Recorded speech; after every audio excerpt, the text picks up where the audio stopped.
Hey everyone, I just wanted to make a quick video on the new Shiv LeBlanc build talking about why it's good and how to play it. Shiv is getting some pretty heavy nerfs next patch, so you have around a week before that happens to abuse this build. Now real quick, why is it good? There's two big reasons. One, it makes you clear creeps incredibly fast, which gives you a huge amount of CS as the game goes on, and it also gives you a lot of tempo for either farming more creeps or for moving around the map and stuff like that. And the other reason would be if you can proc it safely and consistently, it can add up to quite a lot of damage. There's been some games in competitive with LeBlanc where Shiv is accounted for around 30% of her damage, which is pretty ridiculous. And LeBlanc is particularly broken with Shiv because she is balanced around having the low wave clear, which again Stattik can fix, and she can also both stack and proc Shiv extremely easily. So you gain stacks when you dash. It's also very easy for you to W forward, proc it, and then W back to safety. I'll quickly go over the build and the runes. So for the build, you're going to want to start with Longsword Refillable. You can start Longsword 3 potions, but I think Longsword Refillable is better, especially because you should pretty much be taking TP with this build.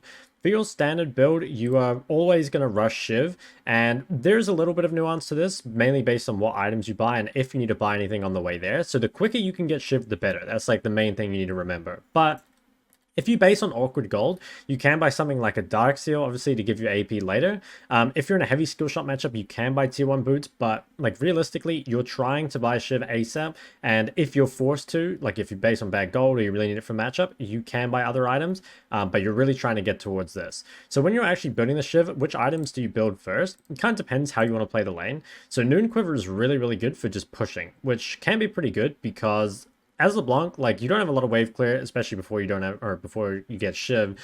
So keeping the enemy off you just by pushing the wave into them is a pretty viable strat, especially for champs that can't match your wave clear. Alternatively, you might just want to look to trade on them really hard. Especially if you're maxing Q, so you can max Q or W first with this LeBlanc build, which I'll talk more about in the laning phase. But especially if you're maxing Q, going to like W forward and then proc this for like an auto and a Q, it does a lot of extra damage. So I'd say the Shard is better for trading, but Noon Quiver is better for pushing the waves. So you can just kind of decide which one you need based on the matchup. After you complete your Shiv, that's when you want to look towards your tier 2 boots. Obviously, if you base on awkward gold, you can start building towards your harvester instead, build something towards like an alternator. But I think having the extra movement speed is really nice for allowing you to get in and get out. So I'd recommend going there. There are other boots you could go, like you could go Merc Treads if you really need it, if you're really scared of dashing in or something, but I haven't really found the need for it so far. So I think you can just go Sorks most of the time. Harvester, in my opinion, is just a better mythic than Ludens for this build. Like the movement speed is really nice. The additional damage is really nice. Ability haste, obviously. So I think Harvester is better, and I rush that after the tier 2 boots. After this point, this is when you can start to get like a little bit situational with the build. So I would recommend just going Lichbane. Again, the movement speed, the passive on it is really, really good. It's going to add up to a lot of extra damage. However, I suppose you could buy a defensive item here if you really needed it, something like the Zhonya's or Banshees, but Lichbane is so much damage, and I think you have like so much movement speed and safety with this build that honestly, I really don't think you need it. So I would go to Lichbane. At that point, we're looking towards Rabadons and Void in basically whichever order you need them. So if you need more damage, you get Rabadons. If you need that magic pen because they have tanks, you can go for the Void. Something else I've also tried is actually selling boots from Medjais. So oftentimes what I do is like I buy a Dark Seal somewhere in here, right? And it gets a lot of stacks. So I end up upgrading it to a Medjais. Like I might end up buying, let's just say I buy a Medjais like after my Lichbane or something like that, right? And so obviously the problem with this is that you can't have this many items. You have to choose between having Rabadons or Void. But the really nice thing about this build is that because you have so much movement speed from Lichbane, from Fleet, from Medjais, from Harvester, you can actually sell your boots late game and make your build look something like this. So you have all that extra movement speed from, again, those items I mentioned, but you still manage to have all those core damage items. You have both the Rabadons and the Void. So this will give you around 900 AP, especially if you have the high stacks on the Medjais, while also giving you a lot of damage. So again, I wouldn't really look towards that before late game, and I also wouldn't look for it if I didn't have my Dark Seal stack. But it is something you can look for. If you do happen to have those extra stacks, you can go for a full damage build. Otherwise, just, stick on the boots and the spell will be fine. For the runes, not much needs to be said. You can just copy this page and it's going to be good most of the time. Really, the only thing you need to consider changing is you can change Transcendence to Scorch, which will give you a stronger laning phase and can be nice if you're going for a lot of Q harass.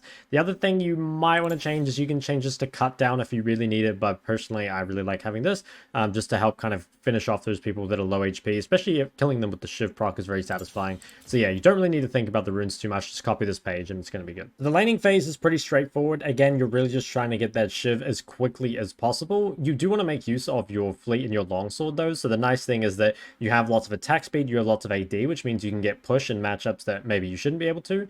And the fleet, like the sustain on it is pretty non-existent, to be honest. Like it adds up to a little, but the nice thing really is the movement speed. So you can use it to kind of position aggressively, you can use it to dodge skill shots, and I think using those go a long way.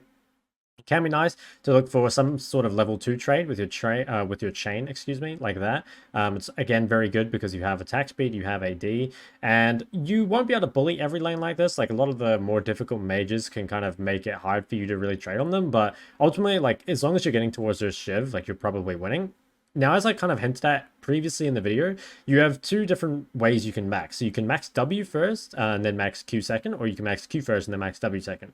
So I've experimented with both, and the thing with Qmax is it's very, very good for trading. You can W forward, you can just like Q auto your opponent. It's going to take away a lot of their HP. It's very, very good against champs that don't have sustain or haven't really built any. So if you're versus someone that like didn't go corrupting pot, if you're versus someone that you know, doesn't have any inbuilt sustain, obviously it's very, very strong. If you are versus someone though that has say like Doran Shield, Second Wind, and is building like, I don't know, a Vamp Scepter, then it's really not going to be that impactful. You know, I played it in a game versus Yasuo, and it was like he had a lot of sustain, he can also win wall the Q, so it doesn't really make a lot of sense. The other drawback, I guess, to putting the point in or more points in Q is that you don't have any wave clear whatsoever to speak of, so it's a little bit easier, I think, with points in W to, you know, actually clear out the wave, because obviously you're not getting any AP until later on, so the base damage on W is very important. So yeah, I don't know, I like both of them. You can try them both out. I would say W max is easier, but you could try with the Q max. So you can see I did manage to pick up a kill, mainly by, you know, just like looking for big auto attack trades early. LeBlanc still has a lot of gank set up. I think here I flashed forward and wasn't able to pick up the kill. Actually, maybe I got him. Yeah, I think I actually got him here and got out. You can see I died, but the wave was frozen. So it's still good.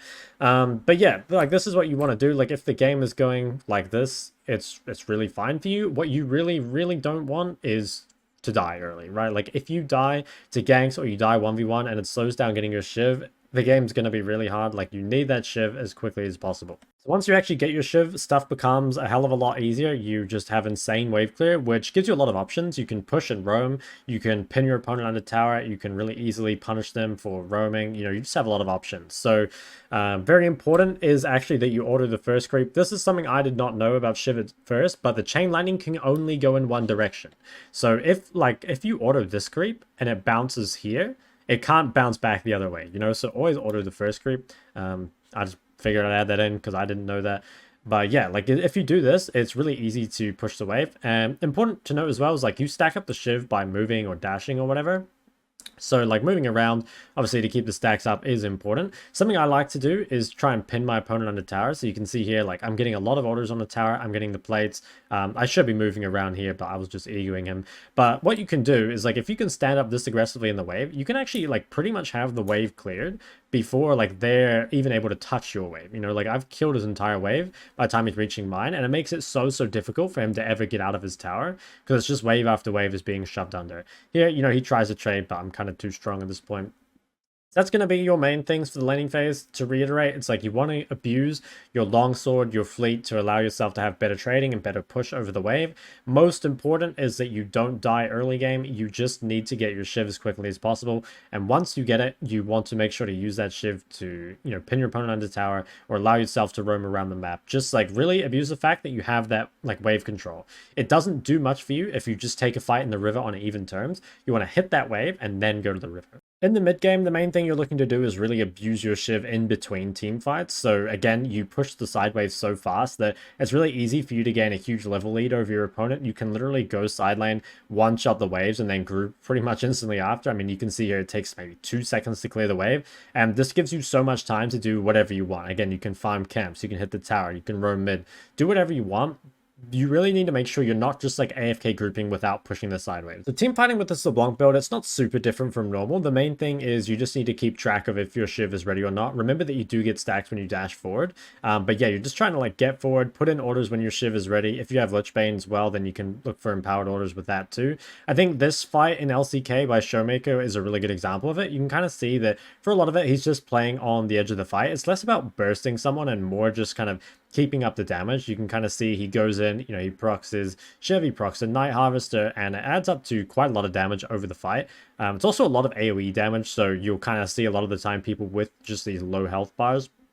Obviously here does have himself a Yumi, which makes it easier, but you can just see, like, it really adds up, right? And especially with LeBlanc's dashes, like, you just stack it up so quickly. And it's really, really good for chasing people down. Like, if you can clean up a team fight, you know, you see people on low health bars like this. I mean, it's just so annoying.